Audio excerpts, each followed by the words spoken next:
Yesterday, I was invited out to Trinity Western University by the Campus Conservative Club. Our viewers are likely familiar with Trinity Western, as they have been fighting in the courts for their right to have a law school and their graduates practice law across our country, all despite the anti-Christian social justice warriors trying to shut it down. But yesterday, I was on campus for another reason. I was invited to come see a very special speaker from Israel, and not just any part of Israel. In this case, the speaker was Natty Rome, a pioneer from Judea and Samaria. Now you might be thinking, a pioneer, and where is Judea and Samaria? Well, most of the international community refers to the area as the West Bank and the pioneers as Israeli settlers. And many of you will remember it was late last year when the UN passed that very controversial resolution that condemned Israeli communities in Judea and Samaria as illegal, and one which the US broke a long-standing tradition of defending their best friend Israel's right to exist and have communities in Judea and Samaria.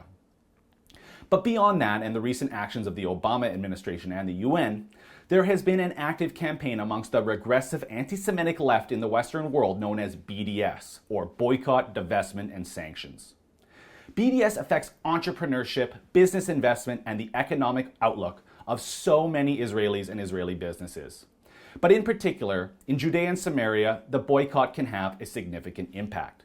But Natty is fighting back, not only by speaking around the world, but by starting his own company called Lev HaOlam, or Heart of the World. It allows anyone supportive of Israel around the world to buy items made and produced by Israelis in Judea and Samaria every month and know that they are directly fighting back against boycott, divestment, and sanctions. After his speech, I was able to have a brief talk with Natty. Take a look. Natty, thank you so much for making the time to come to Vancouver and your trip through Canada. I hope you've enjoyed it. I really learned a lot watching your presentation today. But for those of us who are watching now, who weren't able to get here, just tell us a little bit about your background, where you live, and what you're fighting for right now.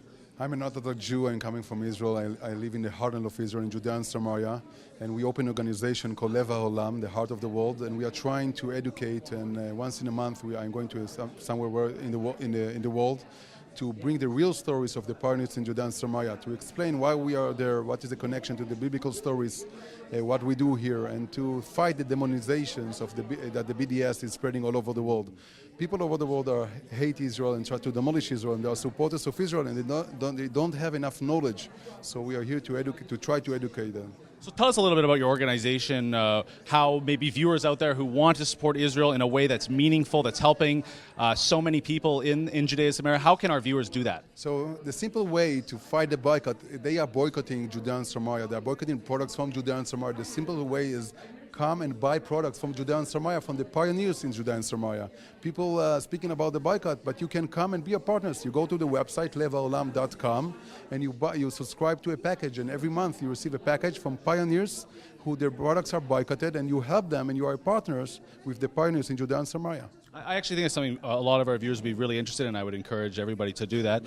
I noticed that you're using a term that's different from what the international community uses. You use the term pioneer rather than settler. Yes. I noticed that it seems like the term settler means that you're not that you're not supposed to be there. I think that's sort of the idea why people use it. We find some people push back against the colonization of Canada the same way. Why do you do that, and why do you think it's important to make that distinction? Because the lie is so big, we don't understand the roots. We are not settlers. It's not the West Bank. It's Judea and Samaria. This is Israel, one of the oldest. We have a connection of thousands of years to Israel. America is 300 years. We are thousands of years with Israel, and the world is calling us occupiers. It's not about land. It's about a very deep spiritual war. Iran doesn't want to kill Israel because they have a common borders. Iran doesn't want to kill the big Satan America because they have a common border. It's about a spiritual war.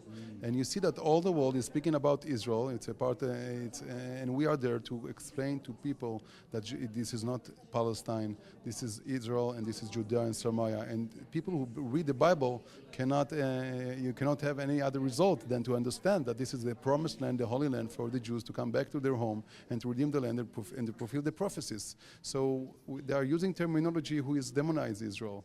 We are Zionists. We are fulfilling the Zionist dream to go and to redeem the land and go back to Israel.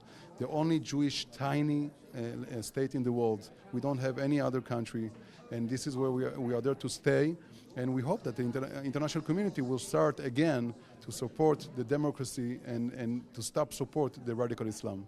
Absolutely, and I think something the international community often forgets is that 40% of Israelis are Arabs, and they live side by side, many of them in many parts of Israel peacefully. And is that a solution that you think could happen in the future in Judea and Samaria as well? Everybody who wants to live in Israel without killing the Jews is welcome. And when there were times that our neighbors and we have normal relationship.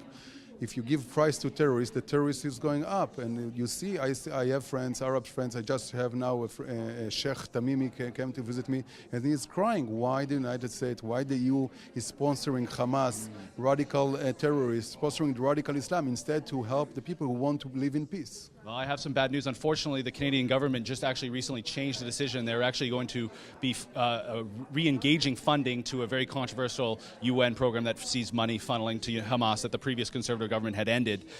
I don't want to take too much of your time, and I want to end on one thing. Recently, the UN resolution that condemned the settlements in Judea, Samaria, or the West Bank, as they say, and the disappointment. How was it received where you live, amongst the people you live with, when the Americans refused to stand up for their best friend Israel, and instead it was up to your Prime Minister Benjamin Netanyahu to expose the Americans' true desires, that they had put that all together with the intention of simply abstaining?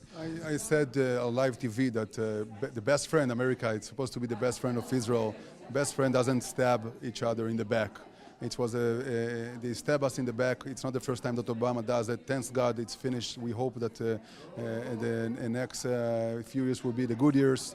And of course, this is all the part of a hypocrisy.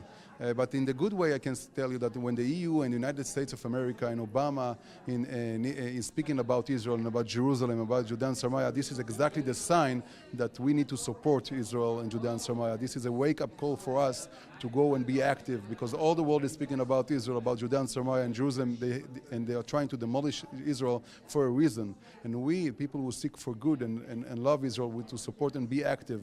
They are very active, and I'm calling supporters of Israel, come and be active, join us, and be partners with us. Last question, should countries like Canada, the United States, move the embassy to Jerusalem? Of course. Of course, this is the capital, this is the imperial capital of Israel, the biblical capital of Israel. Jerusalem is the source of everything. It's where God chose to put his presence in earth, in the Temple Mountain. And of course, everybody should put their ambassadors in Jerusalem. This is our capital. Nettie, thank you so much for your time, and I really appreciate all the hard work you're doing in fighting for Israel and against this sort of anti-Semitic BDS nonsense that we're seeing all over North American campuses. You're doing God's work. Thank you very much. Thank you. Thanks a lot for watching. You know, one thing that I am extremely proud of as a Canadian conservative is our ability to stand side by side with Israel and defend its right to exist against the nonsensical anti-Semitic attacks from the left. And that's something here at The Rebel that we take very, very seriously. So if you're up for the honest truth on Israel, settlements in Judea and Samaria, and the Palestinian Authority, keep it locked on therebel.media.